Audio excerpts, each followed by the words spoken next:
ก็คลอกแดงขมายปีโบราณนกก็พนมเปรียบบางทานสัวกีแรกเนียงเมียกี้กรองเรียกใส่มาปมขบวทลายทลาแดงโมหานกก็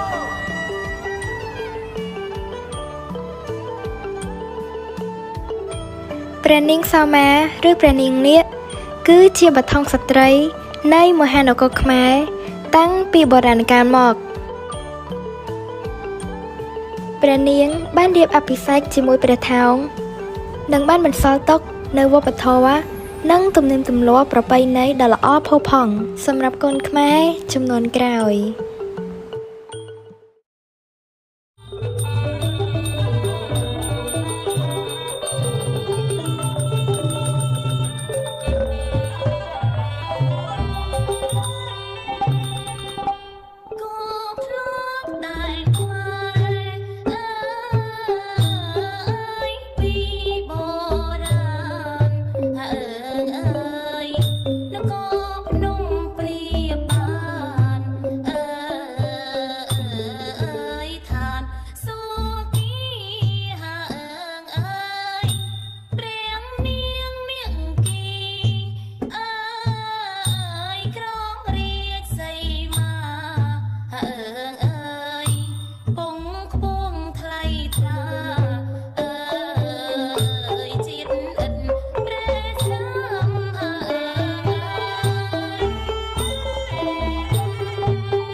រហូតមកដល់បច្ចុប្បន្ន